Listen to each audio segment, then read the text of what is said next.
हाँ तो प्यारे बच्चों, एग्रीकल्चर गुरुदेव आपके लिए फिर से लेके आया एक शानदार वीडियो। 11th का चैप्टर है काइनेटिक थ्योरी ऑफ गैसेस, जिसके बारे में चैप्टर के अंदर हम पढ़ेंगे गैसेस के बारे में कि गैसेस किस तरीके से एक्सपांड होती है, किस तरह से वर्क करती है, किस तरीके से गैसेस का बिहेवियर रहता है, वो सब इस चैप्टर के अंदर हम पढ़ेंगे। बहुत बेसिक चैप्टर है, आसान चैप्टर है, थ्योरी वाले सवाल आते हैं। 95% इसमें थ्योरी वाले सवाल आते हैं, कहीं एक आधा अगर न्यूमेरिकल आ जाता है तो आ जाता है। मैक्सिमम एक ही फॉर्मूले आते हैं काइनेटिक एनर्जी से। तो हम सवाल देखते हैं, बहुत आसान सवाल है, थ्योरी सवाल हम देखते हैं, आगे बढ़ते हैं। ठीक है, चलो पहला सवाल देखते हैं हम। पहला सवाल क्या कह रहा है, internal energy of ideal gas depends only on. क्या कहा कि जो गैस की इंटरनल एनर्जी थी, अंदर की एनर्जी, बाहर एक्सटर्नल एनर्जी की बात नहीं कर रहा हूं, जो गैस के मॉलिक्यूल्स की खुद की अंदर की एनर्जी रहती है वो किस पर डिपेंड करती है। तो हमें पता है क्या, आइडियल गैस जो रहती है वो ना तो प्रेशर पर डिपेंड करती है ना ही वॉल्यूम पर डिपेंड करती है।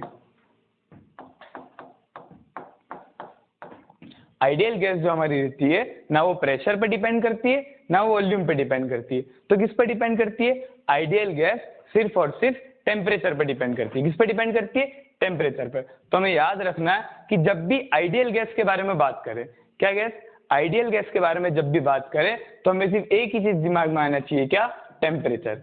किसके ऊपर डिपेंड करती है, सिर्फ और सिर्फ टेम्परेचर के ऊपर डिपेंड करती है। ठीक है, तो हमारा आंसर क्या हो जाएगा, सी ऑप्शन। पूछा गया आपके एग्जाम में सवाल, ये सारे पीवाईक्यूज है जो आपके एग्जाम में ऑलरेडी पिछले 10 सालों में पूछे गए। ठीक है, तो internal energy of ideal gas depends only on, क्या बोला, ओनली ऑन टेम्परेचर। ना प्रेशर पे डिपेंड करती है ना वॉल्यूम पे डिपेंड करती है। ठीक है, अब अगर एग्जाम में पूछ ले कि आइडियल गैस किस पर डिपेंड नहीं करती है और ए ऑप्शन दे दे आपको प्रेशर, बी ऑप्शन दे दे वॉल्यूम, सी ऑप्शन दे दे बोथ ए एंड बी, तो आंसर क्या हो जाएगा हमारा, both A and B. Answer क्या हो जाएगा, बोथ ए एंड बी। ना प्रेशर पे डिपेंड करती है ना वॉल्यूम पे डिपेंड करती है, सिर्फ और सिर्फ किस पर डिपेंड करती है, टेम्परेचर पे। ठीक है, अगला सवाल देखते हैं हम। चलो, volume of gas is doubled eight constant pressure. क्या बोला कि एक कोई गैस है, उसकी वॉल्यूम को हमने क्या कर दिया, डबल कर दिया। उसकी वॉल्यूम को हमने क्या कर दिया, डबल कर दिया। The mean translator kinetic energy, क्या बोला, the mean translator kinetic energy. तो हमें पता है गैस की काइनेटिक एनर्जी कितनी होती है, 3/2 R और T, यानी क्या, kinetic energy is directly proportional to T। Kinetic energy is directly proportional to T। ठीक है, volume of gas is double, volume को क्या करा, डबल कर दिया। Then mean translator kinetic energy, क्या ये वॉल्यूम पर डिपेंड कर रही है, क्या काइनेटिक एनर्जी वॉल्यूम पर डिपेंड कर रही है, नहीं कर रही है। काइनेटिक एनर्जी क्या है, डायरेक्टली प्रोपोर्शनल टू T। इसके बीच में अगर आपसे एग्जाम में ग्राफ पूछ लेता तो ग्राफ कैसा बनेगा, यहाँ पर काइनेटिक एनर्जी, यहाँ पर T और ये इससे डायरेक्टली स्ट्रेट लाइन। ठीक है, यानी क्या, काइनेटिक एनर्जी बढ़ने पर टेम्परेचर भी बढ़ रहा है। अब क्या होगा, नियत दाब पर यदि किसी गैस का आयतन दुगना कर दे तो उसके अणुओं की औसत स्थानांतरण गतिज ऊर्जा क्या डिपेंड कर रही है, नहीं कर रही है। तो क्या रहेगी, अनचार्ज। क्या रहेगी, अनचार्ज। ठीक है, तो हमें याद होना चाहिए कि सिर्फ टेम्परेचर पे डिपेंड करती है, वॉल्यूम डबल करने से कुछ नहीं हुआ। ठीक है, तो मीन ट्रांसलेटर काइनेटिक एनर्जी क्या रहेगी, अनचार्ज रहेगी। ठीक है, चलो अगला सवाल देखते हैं हम। Ratio of mean kinetic energy of hydrogen and oxygen at constant temperature. Temperature क्या रख दिया भैया, कांस्टेंट रख दिया। सर 3 सवाल लगातार काइनेटिक एनर्जी के हो गए क्या, sir kinetic energy is directly proportional to T। Kinetic energy is directly proportional to T। ठीक है, अब देख, क्या वो कहीं भी वॉल्यूम, टेम्परेचर, उसने टेम्परेचर क्या बोला, कांस्टेंट, टेम्परेचर क्या बोला, कांस्टेंट, तो उन दोनों का रेशियो क्या हो जाएगा, 1:1। पता है हमें क्या, hydrogen upon oxygen directly proportional to T1 upon T2। अब क्या बोला, टेम्परेचर कांस्टेंट है तो T1 equals to T2 equals to हम T मान लेते हैं, क्या मान लेते हैं हम, T मान लेते हैं। ठीक है, तो हाइड्रोजन अपॉन ऑक्सीजन क्या आंसर आ जाएगा, 1:1। क्या आंसर आ जाएगा, 1:1। तो आंसर क्या हो जाएगा हमारा, डी ऑप्शन। ठीक है, याद रखना सिर्फ और सिर्फ किस पर डिपेंड करती है, टेम्परेचर पर। किस पर डिपेंड करती है, सिर्फ टेम्परेचर पर। ठीक है, चलो अगला ऑप्शन पढ़ते हैं। For a diatomic gas the ratio of specific heat. अब देख, यहाँ पर सवाल ने हमसे ये नहीं पूछा कि लोअर या अपर, क्या बोला है, लोअर या अपर, लेकिन हमें पता होना चाहिए क्या कि लोअर स्पेसिफिक हीट का रेशियो कितना होता है 1.28, कितना होता है 1.28, और अपर का कितना होता है 1.40, अपर का कितना होता है 1.40, हमें याद होना चाहिए, ये फिक्स है, ये कभी भी नहीं बदलता है, ठीक है। क्या बोला, for a diatomic gas the ratio of specific heat Cp/Cv, क्या पूछा Cp/Cv, तो हमें पता होना चाहिए, अगर वो एग्जाम में तुम्हें बोल दे कि the for a diatomic gas the ratio of lower bound of specific heat, क्या बोल दे lower bound of specific heat, तो आंसर हो जाएगा 1.28, अपर पूछ ले तो 1.40। अब देख यहाँ पर तीन ऑप्शन में कहीं भी 1.28 नहीं है, 1.28 नहीं है, तो हमारा आंसर क्या हो जाएगा डी ऑप्शन 1.40, क्या आंसर हो जाएगा डी ऑप्शन, ठीक है बेटा 1.40। हमें पता होना चाहिए, थ्योरी चैप्टर है, हमें चीजें याद होनी चाहिए, बहुत आसान चैप्टर है, पूरा नंबर देकर जाएगा। चलो टू गैसेस, अब ये एक न्यूमेरिकल है, न्यूमेरिकल नहीं है, बहुत आसान है ये भी। Two gases A and B having equal temperature, temperature कितना उसका इक्वल, ठीक है। Pressure P and volume V are mixed together if the temperature of mixture is T and volume V, यानी क्या बोला उसने कि हमारे पास दो कंटेनर है, कितने कंटेनर है, दो कंटेनर है, इसका टेम्परेचर क्या है P, वॉल्यूम कितनी है V, और टेम्परेचर है T, प्रेशर है P, ठीक है।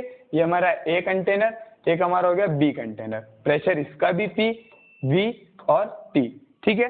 अब उसने कहा कि अगर इन दोनों को हम क्या कर दें, मिक्स कर दे और एक नया बना दे, क्या बना दे, एक नया कंटेनर बना दे, ठीक है। उसका भी टेम्परेचर कितना बोल दिया उसने T, और वॉल्यूम कितनी बोल दी V, यानी क्या कि दो कंटेनर से हमने एक नया कंटेनर बनाया और T इसका भी टेम्परेचर हो गया, V इसका भी टेम्परेचर हो गया। तो देख इसके नंबर ऑफ मोल्स और इसके नंबर ऑफ मोल्स कभी भी चेंज नहीं होता, हमें पता है क्या कि किसी भी गैस के अंदर नंबर ऑफ मोल्स कभी भी नहीं बदलते, ठीक है। तो देख हमें पता है क्या PV बराबर nRT, तो यहाँ से n क्या आ गया हमारा PV/RT, यानी N1 यानी पहले वाले बक्से के लिए नंबर ऑफ मोल्स कितने हो गए PV/RT, कितना होगा PV/RT। इसके लिए भी कितने हो जाएंगे सर, इसका भी टेम्परेचर P, इसकी भी वॉल्यूम T, कांस्टेंट हमेशा फिक्स रहता है R, और इसका भी टेम्परेचर कितना T। अब जब ये दोनों गैस को हमने मिक्स कर कर तीसरे कंटेनर में डाला तो यहाँ पर क्या हो जाएगा N1 प्लस N2, यानी क्या आपने एक कंटेनर से 1 लीटर पानी लिया, दूसरे कंटेनर से 1 लीटर पानी और लिया, दोनों से 1-1 लीटर पानी लिया और अब तीसरे कंटेनर में डाल दिया, ठीक है। जब हमने तीसरे कंटेनर में डाला तो कितने लीटर पानी टोटल हो जाएगा 2 लीटर, ठीक है। यानी क्या सर हमें टेम्परेचर के बारे में नहीं पता, वॉल्यूम सर हमें पता है क्या कि दुगनी हो गई। यहाँ उसने क्या कहा, अब जब गैस में बात करी तो वॉल्यूम क्या सेम है, वॉल्यूम क्या सेम है, ठीक है। हमें क्या निकालना है, प्रेशर निकालना है, ठीक है। हम इसके प्रेशर को P' मान लेते हैं, क्या मान लेते हैं P' मान लेते हैं, ठीक है। तो देख N1 प्लस N2 बराबर N' मान लूं, यानी नंबर ऑफ मोल्स नए वाले, ठीक है। हम सारी की वैल्यू इक्वेट करते हैं तो क्या PV/RT प्लस PV/RT। अब नए नंबर ऑफ मोल्स का फॉर्मूला क्या हो जाएगा P'(V/RT)। अब देख RT से मर जाएगा कॉमन आकर, ठीक है। सर V और V, सर V मर गया, तो हमारा आंसर क्या आया P' बराबर P प्लस P, P' बराबर P प्लस P, तो P' बराबर हमारा कितना आ गया 2P, यानी प्रेशर क्या हो गया हमारा, प्रेशर क्या हो गया हमारा दुगना, प्रेशर क्या हो गया हमारा दुगना, तो आंसर क्या जाएगा 2P, ठीक है बेटा। बहुत आसान सवाल था।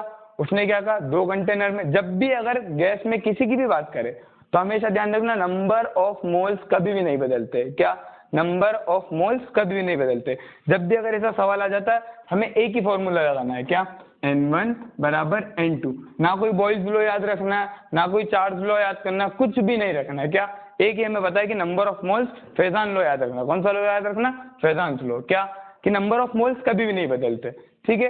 तो क्या हो जाएगा P1 V1/R, तो कांस्टेंट है, T1 बराबर P2 V2/R कांस्टेंट T2, यहाँ से R भी मर जाएगा, तो हमेशा एक ही फॉर्मूला है, क्या P1 V1/T1 बराबर P2 V2/T2, ठीक है। यहाँ से वो हमेशा एक चीज कांस्टेंट रखेगा, या तो वॉल्यूम कांस्टेंट रखेगा या प्रेशर कांस्टेंट रखेगा या टेम्परेचर कांस्टेंट रखेगा। तो एक चीज और वहां से मर जाएगी, दो चीज के बारे में तुमसे सवाल पूछेगा, दो चीज की रिलेशन निकल जाएगी और तुम्हारा आंसर आ जाएगा। ठीक है, बहुत बेसिक सवाल था, बहुत आसानी से सॉल्व कर लिया हमने। ठीक है, याद रखना है चीजें। चलो, the speed of 5 molecules of gas in arbitrary unit. ठीक है, आर्बिट्री यूनिट मतलब क्या, हमें यूनिट से कोई मतलब नहीं है। आर्बिट्री यूनिट मतलब क्या, विदाउट यूनिट। आर्बिट्री यूनिट का मतलब क्या है कि विदाउट यूनिट, जो यूनिट सवाल हमें देगा हम उस यूनिट में आंसर निकाल देंगे। अब सवाल ने क्या बोला, इन आर्बिट्री यूनिट, कोई सी भी यूनिट हो सकती है, उसने ऑप्शन में भी हमें यूनिट नहीं दिए तो यूनिट से डरना नहीं। ठीक है, आर एस फॉलोस, क्या दिया 2 3 4 5 6, क्या दिया 2 3 4 5 6, यानी क्या V1 कितना हो जाएगा 2, V2 कितना हो जाएगा 3, V3 कितना हो जाएगा 4, V4 कितना हो जाएगा 5 और V6 कितना हो जाएगा 6। ठीक है, जब भी रूट मीन स्क्वायर की बात करें, रूट मीन स्क्वायर, देख रूट मीन स्क्वायर से हमें फॉर्मूला पता चल रहा है क्या कि सर एक बार तो उसका रूट लेना है। ठीक है सर, हमने एक बार क्या करा, रूट ले लिया। क्या ले लिया, रूट ले लिया। अब हमें इसके अंदर फॉर्मूला लगाना, फिर क्या उसने बोला मीन, मीन का हमें पता है क्या सर, V1 का स्क्वायर प्लस V2 का स्क्वायर प्लस V3 का स्क्वायर प्लस V4 का स्क्वायर प्लस V5 का स्क्वायर अपॉन मीन। मीन क्या मतलब कि कितनी संख्या ली, हमने कितनी संख्या ली है 5 संख्या ली, तो यहाँ क्या आ जाएगा 5। ठीक है, अब इसको हम सॉल्व करते हैं। देख V1 क्या क्या 2 का स्क्वायर, ये अंडर रूट में चल रहा है, प्लस 3 का स्क्वायर प्लस 4 का स्क्वायर प्लस 5 का स्क्वायर प्लस 6 का स्क्वायर अपॉन में 5, अपॉन में क्या आ जाएगा 5। ठीक है, देख हम सॉल्व करके चेक कर लेते हैं। 2 का स्क्वायर 4, 3 का स्क्वायर 9, 4 का स्क्वायर 16, 5 का स्क्वायर 25 प्लस 6 का स्क्वायर 36, अपॉन में क्या आ जाएगा 5 आ जाएगा। क्या आंसर आ जाएगा इसका, देख 9 और 16 25, 25 और 25 50, 50 और 4 54, 54 और 36 कितना हो जाएगा 90, कितना हो जाएगा 90। कितना आंसर आ जाएगा, देख फिर से चेक कर लेते हैं हम। 16 और 9 कितना हो जाता है 25, 25 और 25 50, 50 और 30 80 और 6 86 और 4 90। आंसर क्या आया, अंडर रूट 90 अपॉन 5। आंसर क्या आया, अंडर रूट 90 अपॉन 5। इसको मार लेते हैं हम, किससे मर जाएगा 1, 4 इधर गया 18। क्या आंसर आया, अंडर रूट 18। अब सर अंडर रूट 18 तो ऑप्शन में नहीं दिया, और सर अंडर रूट 18 एक परफेक्ट स्क्वायर भी नहीं होता। जब भी अगर अंडर रूट के अंदर ऐसी वैल्यू में अटक जाओ जो एक परफेक्ट स्क्वायर ना दे रही हो, तो हमें बहुत आसान ट्रिक है। देख ऑप्शन देख 2.9, 3.52, 4 और 4.24। ठीक है, देख क्या करना, हमारा आंसर क्या आया सर, हमारा आंसर आया अंडर रूट 18। क्या आंसर आया, अंडर रूट 18। अब देख 18 के पहले और 18 के बाद कौन से दो परफेक्ट स्क्वायर आ रहा है। ठीक है सर, हमें पता है क्या अंडर रूट 16 कितना होता है 4 होता है, और अंडर रूट 25 कितना होता है सर 5 होता है। ठीक है, 4 कितना होता है सर अंडर रूट 16 और 5 कितना होता है sir under root 25। Under root 18 की जो वैल्यू है, अंडर रूट 18 की वैल्यू 4 और 5 के बीच में लाई करेगी। कहाँ लाई करेगी, 4 और 5 के बीच में। ठीक है, तो हमारा आंसर 4 पॉइंट समथिंग आएगा। आंसर क्या आएगा हमारा 4 पॉइंट समथिंग। ठीक है, अब देख यहाँ ऑप्शन चेक कर कि 4 पॉइंट समथिंग में कोई ऑप्शन है, हाँ सर 2.9 नहीं, गलत सर 3.52 गलत, 4 नहीं। 4 कब आता, जब अंडर रूट 16 होता है। क्या होता है बेटा, अंडर रूट 16, तो 4 भी नहीं हो जाएगा। अब देख चौथा ऑप्शन क्या 4.24, हाँ सर अंडर रूट 18 की वैल्यू कितनी होती है 4.24। ठीक है, फॉर्मूला बहुत आसान है। क्या देख उसने क्या पूछा, रूट मीन स्क्वायर। सबसे पहले एक रूट ले लो, फिर उसमें मीन निकाल लो और उसका स्क्वायर लगा दो। क्या बोला सर, रूट फिर सारे मीन हमने रखा और मीन का क्या कर दिया स्क्वायर कर दिया, तो हमारा आंसर आ जाएगा। हमें फॉर्मूला याद करने की भी जरूरत नहीं, सवाल खुद हमें फॉर्मूला बता रहा है। ठीक है, चलो अगला सवाल देखते हैं हम। ठीक है, the motion of gas molecular will be. हाँ अच्छा सवाल है। क्या उसने बोला कि जो गैस मॉलिक्यूलर किस तरीके से करते हैं। देख मान ले कि ये कोऑर्डिनेट है। ठीक है, यहाँ पर एक गैस, मान ले ओरिजिन पर एक गैस मॉलिक्यूल है। ठीक है, ओरिजिन पर क्या है गैस मॉलिक्यूल। अब देख ये ऊपर नीचे भी वाइब्रेट करेगा। ठीक है, गैस मॉलिक्यूल ऊपर नीचे भी वाइब्रेट करेगा, तो एक विमेय हुआ क्या, नहीं सर ऊपर नीचे भी कर रहा है। देख यानी ये वाई एक्सिस के अलोंग भी करेगा, ये एक्स एक्सिस के अलोंग भी करेगा, और ये 3D में भी चलेगा। कैसे, ये यहां से जाएगा पीछे से आएगा और ऐसा, यानी क्या कि एक तो ऐसे करेगा दूसरा ऐसे करेगा और तीसरा ऐसे करेगा, ठीक है। यानी क्या, ये अगर गैस मॉलिक्यूल है तो ये इधर उधर भी चलेगा, ऊपर नीचे भी चलेगा और ये ऐसे गोल भी घूमेगा। आ रहा समझ में? तो कौन सा मोशन हो गया? क्या एक भी में? नहीं। क्या सिर्फ एक डायरेक्शन के अलॉन्ग चल रहा? नहीं। तो हमारा ये ऑप्शन गलत। द्विमीय मतलब क्या? 2D। क्या 2D में चल रहा है? नहीं सर 2D नहीं, 3D में भी चल रहा है। तो बी ऑप्शन भी क्या हो जाएगा? हमारा आंसर क्या हो जाएगा? सी ऑप्शन, त्रिविमीय। क्या आंसर हो जाएगा? त्रिविमीय, ठीक है। याद रखना गैस मॉलिक्यूल फ्री रहते, हर डायरेक्शन में चल सकते, इसलिए उसका आंसर क्या हो जाता है? 3D। क्या हो जाएगा? 3D डायमेंशन, ठीक है। आसान सवाल था, बिल्कुल याद होना चाहिए हमें। At absolute temperature T the root mean square velocity of gas molecule. Formula, basic सा फॉर्मूला हमें क्या पता होना चाहिए? VRMS कितना होता है? बेसिक फॉर्मूला पूछ लिया उसने डायरेक्ट, 3kT/m। क्या होता है? 3kT/m। सर मैक्सिमम चीजें गैस में किस पर डिपेंड करती है? टेम्परेचर पर डिपेंड करती है। किस पर डिपेंड करती है? टेम्परेचर पर डिपेंड करती है, ठीक है। Basic formula at absolute temperature T the root mean square velocity of gas molecule कितनी होती है? √3kT/m, ठीक है। याद होना चाहिए हमें VRMS बराबर √3kT/m। ये RMS का मतलब होता है रूट मीन स्क्वायर। क्या होता है? रूट मीन स्क्वायर, ठीक है। अगला सवाल देखते हैं, चलो। The average energy of classical oscillator. क्या बोला कि जब कोई गैस का मॉलिक्यूल जब वाइब्रेट कर रहा है, क्या कर रहा है? वाइब्रेट कर रहा है, ऑसिलेट कर रहा है। देखो एक्स डायरेक्शन में भी ऑसिलेट कर रहा है, वाई डायरेक्शन में भी ऑसिलेट कर रहा है और जेड में भी ऑसिलेट कर रहा है, ठीक है। तो उसकी एवरेज एनर्जी कितनी होती है? एवरेज एनर्जी कितनी होती है? तो हमें पता होना चाहिए उसकी एवरेज एनर्जी कितनी होती है। हमने पहले भी पढ़ा कितनी होती है? 3/2 kT। कितनी होती है? 3/2 kT। और ये k क्या होता है? Boltzmann constant. k क्या होता है? बोल्ट्जमैन कांस्टेंट, ठीक है। तो हमें पता होना चाहिए क्या आंसर हो जाएगा इसका? C बराबर 3/2 kT। कितना आंसर होता है? 3/2 kT। बहुत आसान सवाल है, बहुत आसान चैप्टर है। थ्योरी सवाल आते हैं, मैक्सिमम सवाल हो तुमसे काइनेटिक एनर्जी के बारे में पूछता, तो हमें पता होना चाहिए VRMS बराबर √3kT/m और काइनेटिक एनर्जी बराबर √3/2 kT, ठीक है। चलो, the kinetic energy per gram mole for a diatomic gas, इसका भी हमें 3/2 RT, ठीक है। सेम सवाल है, रिपीट हुआ क्या है? 3/2 RT। दोनों सवाल पेपर में पूछे गए थे, उसमें पिछली बार रूट मीन स्क्वायर का पूछ लिया था और इस बार काइनेटिक एनर्जी पूछ लिया था। दोनों सेम होती है, तो हमें याद होना चाहिए आंसर क्या आ जाएगा? 3/2 RT, ठीक है। सिर्फ K और R का फर्क होता है, वहां पर K बोल्ट्जमैन कांस्टेंट होता है, यहाँ पर R गैस कांस्टेंट होता है। R क्या होता है? गैस कांस्टेंट होता है, ठीक है। चलो अगला सवाल। Every gas behaves as an ideal gas, ठीक है। उसने क्या बोला? Every gas behaves as an ideal gas. मतलब क्या कि अगर हम नॉन आइडियल गैस को ले, क्या ले? एक नॉन आइडियल गैस को ले और इन चारों ऑप्शन में से उसको किस टेम्परेचर और किस प्रेशर पर रखा जाए कि वो किसकी तरह बिहेव करने लग जाए? किसकी तरह बिहेव करने लग जाए? आइडियल गैस की तरह। किसकी तरह? आइडियल गैस की तरह, ठीक है। तो देख एक बात बता मुझे, PV बराबर nRT, ये फॉर्मूला होता है हमारा, ठीक है। देख उसने किसकी बात करी है? टेम्परेचर और प्रेशर। तो देख P is directly proportional to T। अब इसको कांस्टेंट रखने के लिए P is directly proportional to T। अगर मैं P बढ़ा रहा हूं तो T भी क्या होना चाहिए? बढ़ना चाहिए। लेकिन अगर मैं बोल रहा हूं क्या कि इसको हमें क्या रखना है? कांस्टेंट रखना है। क्या रखना है?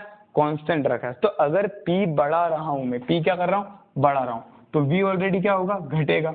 V क्या होगा? घटेगा। तो ये तो हो गया कांस्टेंट। टेम्परेचर क्या हो जाएगा? बढ़ेगा। टेम्परेचर क्या हो जाएगा? बढ़ेगा। तो सर ये तो नॉन आइडियल गैस की कंडीशन हो जाएगी। हाँ, तो हमें पता होना चाहिए कि आइडियल गैस के लिए कैसे चलना चाहिए? दोनों अपोजिट चलना चाहिए। क्या चलना चाहिए? दोनों अपोजिट चलना चाहिए। तो देख एट हाई टेम्परेचर, सही बात है, एंड लो प्रेशर, तो आंसर क्या हो जाएगा? A option. अब देखो तुम्हें घुमा सकता है क्या? At low temperature and high pressure, नहीं, low temperature and high pressure पे नहीं। अच्छा, अगर कभी तुमसे पूछ ले कि गैस मॉलिक्यूल कब वाइब्रेट करना बंद कर देंगे, चाहे वो गैस मॉलिक्यूल का पूछ ले या चाहे इलेक्ट्रॉन का पूछ ले, कभी भी अगर तुमसे पूछे कि गैस मॉलिक्यूल या फिर इलेक्ट्रॉन कब वाइब्रेट करना बंद कर देंगे, तो कब बंद कर देंगे? 0 केल्विन पर। कब बंद कर देंगे? 0 केल्विन। ये एक एब्सोल्यूट टेम्परेचर है जिसपे अभी तक साइंटिस्ट नहीं पहुंच पाए, क्योंकि 0 केल्विन पर क्या होगा कि दुनिया रुक जाएगी। 0 डिग्री केल्विन पर जो इलेक्ट्रॉन का मोशन है वो रुक जाएगा। इलेक्ट्रॉन का मोशन अगर रुक गया तो दुनिया क्या हो जाएगी? खत्म हो जाएगी, क्योंकि कुछ भी चीज वर्क नहीं कर पाएगी, ठीक है। तो हमें पता होना चाहिए कि at high temperature and low pressure, किसी भी गैस को अगर आइडियल गैस बनाना है तो हमें क्या करना चाहिए, उस गैस को एक हाई टेम्परेचर पे ले जाओ और प्रेशर क्या रखो, लो प्रेशर रखो। जो बड़ी बड़ी मशीन, जो बड़ी बड़ी फैक्ट्रीज होती है उसमें मशीन होती है, वहां पर इतना लो टेम्परेचर, लो प्रेशर और हाई टेम्परेचर हम ले जा सकते हैं फर्नेस के अंदर, वहां पर वर्क किया जाता है। ठीक है, चलो अगला सवाल, why do gases have two specific heat, gas में दो विशिष्ट ऊष्माएं क्यों होती है। ठीक है, अच्छा सवाल है, थ्योरेटिकल सवाल है, लेकिन हमारा ये सवाल इससे जो हमारा कॉन्सेप्ट क्या करेगा, कॉन्सेप्ट बिल्ड करेगा। क्या करेगा, कॉन्सेप्ट बिल्ड करेगा। ठीक है, अब देख, गैसेस कैन बी हीटेड, क्या कहा उसने, gases can be heated at constant volume as well as at constant pressure for the same rest temperature. क्या, for the same rest temperature. ठीक है, पहला ऑप्शन अभी हम छोड़ देते।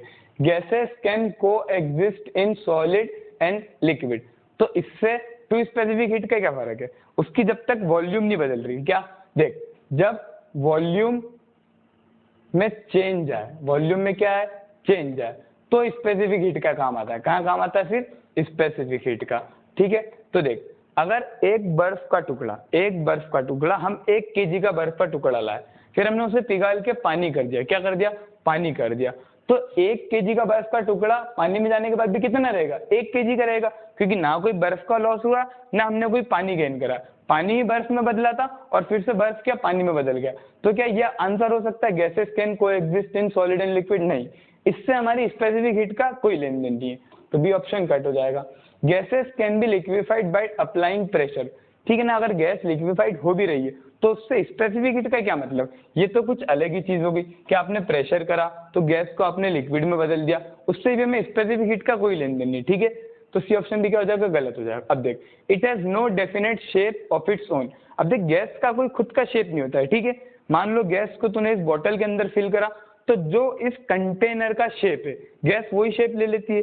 ठीक है, मान लो आपने एक बड़े कंटेनर में फिट करा, तो जो बड़े कंटेनर का शेप है गैस वही शेप फिट कर लेती है। इससे भी हमारा स्पेसिफिक हीट का कोई लेना देना नहीं, स्पेसिफिक हीट का लेना देना इससे भी नहीं है। ठीक है, चलो अब देख, gases can be heated at constant volume as well at constant pressure for the same rest temperature. क्या बोला कि एक गैस को हम कांस्टेंट वॉल्यूम कर भी हीट कर सकते हैं कि उसकी वॉल्यूम ना बदलेगी और प्रेशर चेंज हो जाए, या उसको कांस्टेंट प्रेशर पर रख के भी हीट कर सकते हैं कि उसकी वॉल्यूम ना बदले। ठीक है, यानी क्या, जब हमने कांस्टेंट वॉल्यूम रखा तो हम कुछ दूसरी स्पेसिफिक हीट की बात करेंगे, और जब हमने कांस्टेंट प्रेशर रखा तो हमारी स्पेसिफिक हीट की वैल्यू क्या हो जाएगी, चेंज हो जाएगी। तो हाँ, gases can be heated at constant volume as well at constant pressure for the same rest temperature, यानी क्या, हम टेम्परेचर सेम रखकर भी गैस को कांस्टेंट वॉल्यूम और कांस्टेंट टेम्परेचर रखकर उबाल सकते हैं ताकि उसका प्रेशर चेंज हो जाए, और सेम प्रेशर और सेम टेम्परेचर भी उबाल सकते हैं ताकि उसकी वॉल्यूम क्या हो जाए, कम ज्यादा हो जाए। तो हाँ, वॉल्यूम में चेंज आया, तो इसीलिए हम गैस की क्या, दो स्पेसिफिक इसीलिए लेते, दो स्पेसिफिक हीट क्यों लेते, ताकि उसको कांस्टेंट वॉल्यूम और कांस्टेंट प्रेशर दोनों पर चेंज करके देखा जाता है। ठीक है, चलो अगला option, specific heat of a gas in an adiabatic process. क्या बोला, specific heat of a gas in an adiabatic process. Adiabatic process क्या, देख, स्पेसिफिक हीट किसके उसमें होती है, चेंज ऑफ टेम्परेचर, अगर टेम्परेचर में कुछ चेंज आ रहा है तो स्पेसिफिक हीट का खेल होगा, वॉल्यूम में कुछ चेंज आ रहा है तो स्पेसिफिक हीट का कुछ खेल होगा। अब देख, एडियाबेटिक, अगर ये कंटेनर एडियाबेटिक है तो ना इससे गैस बाहर जाएगी ना इससे गैस अंदर आएगी, ना इससे गैस बाहर जाएगी ना इससे गैस अंदर आएगी। ठीक है, तो इसकी स्पेसिफिक हीट में कोई चेंज आएगा, नहीं आएगा। तो एडियाबेटिक प्रोसेस में स्पेसिफिक हीट कितनी हो जाती है, एडियाबेटिक प्रोसेस में स्पेसिफिक हीट कितनी रहती है, 0। याद रखना कितनी रहती है, 0। किसमें, एडियाबेटिक में। ठीक है, दूसरा उसने क्या बोला, आइसोथर्मल प्रोसेस। दूसरा क्या उसने कहा, आइसोथर्मल प्रोसेस। आइसोथर्मल प्रोसेस मतलब क्या, कि बाहर की हवा भी अंदर की हवा से मैच हो सकती है, बाहर का टेम्परेचर अंदर के टेम्परेचर को चेंज कर सकता है, या अंदर का टेम्परेचर बाहर के टेम्परेचर को चेंज कर सकता है। ठीक है सर, टेम्परेचर चेंज हो रहा है, टेम्परेचर क्या हो रहा है, चेंज हो रहा है सर। हो सकता है कि एक समय के बाद ये पूरा प्रोसेस रूम टेम्परेचर पर आ जाए, कहां पर आ जाए, रूम टेम्परेचर पर आ जाए, तो इसकी स्पेसिफिक हीट कितनी हो जाएगी, इंफिनिटी। यानी क्या, जहां पर टेम्परेचर चेंज पॉसिबल हो वहां पर स्पेसिफिक हीट इंफिनिटी, और जहां पर चेंज पॉसिबल नहीं हो, जैसे एडियाबेटिक प्रोसेस हो गया। ठीक है, हमने घर में सबने देखा थर्मस, थर्मस क्या रहता है, एडियाबेटिक प्रोसेस रहता है। क्या रहता है, एडियाबेटिक प्रोसेस होता है। मम्मी ने अगर उसमें हमें गर्म चाय फिल कर दी है तो 1-1.5-2 घंटे बाद भी वो चाय कैसी रहती है, गर्म रहती है। क्यों गर्म रहती है? क्योंकि उसके अंदर की जो हीट है वो बाहर के हीट को मैच नहीं कर पा रही है, ना अंदर से कोई हीट लॉस हो रहा, ना बाहर से कोई हीट गेन हो रही। जो हीट चाय के पास खुद की थी वही हीट चाय के पास 1 घंटे बाद 2 घंटे बाद भी है, इसीलिए वहां पर चाय क्या रहती है, गर्म रहती है। यानी वो प्रोसेस क्या होता है, एडियाबेटिक प्रोसेस। तो वहां पर कोई टेम्परेचर का चेंज नहीं आया, वहां पर कोई वॉल्यूम का चेंज नहीं आया, तो स्पेसिफिक हीट क्या हो जाती है, 0। तो आंसर क्या हो जाएगा, इन एन एडियाबेटिक प्रोसेस 0। तो बी ऑप्शन गलत, सी ऑप्शन गलत, डी चेक कर लेते हैं। And in an isothermal process, isothermal process में क्या होती है, इन्फिनिटी। तो आंसर क्या आ जाएगा हमारा, ए ऑप्शन। आंसर क्या आ जाएगा हमारा, ए ऑप्शन। याद रखना एडियाबेटिक के लिए 0 और इसके लिए इन्फिनिटी। ठीक है, एडियाबेटिक प्रोसेस के लिए कितनी रहती है, 0, और आइसोथर्मल प्रोसेस के लिए कितनी रहती है, इन्फिनिटी। ध्यान रखना स्पेसिफिक हीट किस पे बेस रहती है, पूरी टेम्परेचर चेंज पर। किस पे रहती है, टेम्परेचर चेंज पर। ठीक है, चलो अगला सवाल देखते हैं। How does N isothermal process for ideal gas can be represented on PV diagram. PV diagram मतलब क्या, ग्राफ की बात कर रहा है। पीवी डायग्राम मतलब क्या, कि वो ग्राफ की बात कर रहा है। ठीक है सर, उधार आया, देख यहाँ पर P है और यहाँ पर V है, यहाँ पर प्रेशर है और यहाँ पर वॉल्यूम। अब हमें पता है क्या, कि PV बराबर nRT, PV बराबर nRT। अब ना उसने गैस कांस्टेंट की बात करी है, ना टेम्परेचर की बात करी है। ठीक है, ना गैस कांस्टेंट की बात करी है, ना टेम्परेचर की बात करी है। n तो हमारा ऑलरेडी कांस्टेंट होता है, तो हम इस पूरे nRT को क्या मान लेते हैं, K मान लेते हैं। nRT को क्या मान लेते हैं हम, K मान लेते हैं। ठीक है, अब देख क्या लिख सकता हूं मैं, P बराबर K अपॉन V, P बराबर K अपॉन V, यानी कि P is inversely proportional to V या P is directly proportional to 1 upon V। यानी क्या, जब हम प्रेशर को बढ़ाएंगे तो वॉल्यूम क्या होगी हमारी, घटेगी। जब हम प्रेशर को बढ़ाएंगे तो वॉल्यूम क्या होगी हमारी, घटेगी। ठीक है, तो जब भी अगर इनवर्सली प्रोपोर्शनल का ग्राफ पूछे, क्या पूछे, जब भी अगर इनवर्सली प्रोपोर्शनल का ग्राफ पूछे तो कैसा बनता है, ऐसा बनता है। अब देखिए ग्राफ का मतलब क्या है। ठीक है, मान लो तुम एक पॉइंट पकड़ो, ठीक है, यहां से हम P चेक कर लेते हैं, यहां से हम V चेक कर लेते हैं। ठीक है, फिर जब आप और इधर बढ़े तो प्रेशर क्या हुआ, देख प्रेशर कम हुआ और वॉल्यूम यहाँ थी तो यहाँ से यहाँ चली गई, वॉल्यूम क्या हो गई, बढ़ गई। यानी क्या, कि प्रेशर के बढ़ने पर वॉल्यूम क्या हो रही है, कम हो रही है, या प्रेशर के घटने पर वॉल्यूम क्या हो रही है, बढ़ रही है। तो ये कैसा होता है, स्ट्रेट लाइन नहीं, a part of an ellipse नहीं, अ पार्ट ऑफ पैराबोला नहीं। हमारा आंसर क्या हो जाएगा, डी ऑप्शन, अ हाइपरबोला। ध्यान रखना इनवर्सली प्रोपोर्शनल के लिए हम किसका बनाते हैं, हाइपरबोला का ग्राफ। किसका बनाते हैं, हाइपरबोला। ठीक है, और अगर डायरेक्टली प्रोपोर्शनल हो, कैसा हो, डायरेक्टली प्रोपोर्शनल, तो हमारी लाइन क्या आती है, स्ट्रेट लाइन। क्या आती है, स्ट्रेट लाइन। ठीक है, दोनों ग्राफ हमें पता होना चाहिए। अगर ग्राफिकल सवाल आता है तो हमें गलती नहीं करना है, चेक कर लेंगे हम कि डायरेक्टली प्रोपोर्शनल है या इनवर्सली प्रोपोर्शनल है। ठीक है, अब अगर वो इसी सवाल में प्रेशर और टेम्परेचर के बारे में पूछ लेता, किसके बारे में पूछ लेता, प्रेशर और टेम्परेचर, तो P is directly proportional to T, तो हमारा ग्राफ कैसा बन जाएगा, ये P ये T। यानी क्या, कि प्रेशर के बढ़ाने से टेम्परेचर भी बढ़ रहा है। ठीक है, अगर डायरेक्टली प्रोपोर्शनल का पूछे तो स्ट्रेट लाइन, और इनवर्सली प्रोपोर्शनल का पूछे तो हाइपरबोला। ठीक है, अब अगर वो तुमसे ग्राफ पूछता P और 1/V का, P और 1/V का, तो देख उसने ग्राफ क्या पूछा, P और 1/V का। क्या पूछा, P एंड 1/V। ठीक है, अब देख P बराबर nRT अपॉन V, इस पूरे को हम कांस्टेंट मान लेते क्योंकि इसकी बात नहीं करिए, तो P बराबर K अपॉन V, P बराबर 1/V और K। अब देख ग्राफ किसके बीच में पूछा गया, 1/V और P। उसने P और V के बीच में नहीं पूछा है, किसके बीच में नहीं पूछा, P और V के बीच में। तो हम 1/V को एक और कांस्टेंट मान लेते हैं M। अब क्या हो गया, P बराबर M इंटू K, इससे हमें कोई मतलब नहीं है, तो P is directly proportional to M आ गया। यानी क्या, कि अगर P और 1/V का ग्राफ पूछ लो तो कैसा बनेगा, एक स्ट्रेट लाइन। कैसा बनेगा, एक स्ट्रेट लाइन ग्राफ रहेगा। ठीक है, हमें याद होना चाहिए, बिल्कुल ध्यान रखना कि वो 1/V से पूछ रहा है या फिर V से पूछ रहा है। ठीक है, V से पूछे तो इनवर्सली प्रोपोर्शनल, और अगर 1/V से पूछे तो डायरेक्टली प्रोपोर्शनल। ठीक है, चलो which one of the following is defined as the zero law of thermodynamics. ठीक है, जीरो लॉ या फिर जीरोथ लॉ, क्या बोलते हैं, जीरो लॉ या फिर इसको हम जीरोथ लॉ। जीरोथ लॉ क्या कहता है कि अगर आपके पास 3 कंटेनर है, ठीक है, ये भी इक्विलिब्रियम में, ये भी इक्विलिब्रियम में, यानी क्या, ए इक्विलिब्रियम में बी के साथ, यानी ए की सारी प्रॉपर्टी बी के साथ भी है, constant temperature, same pressure, same volume, सब कुछ सेम है।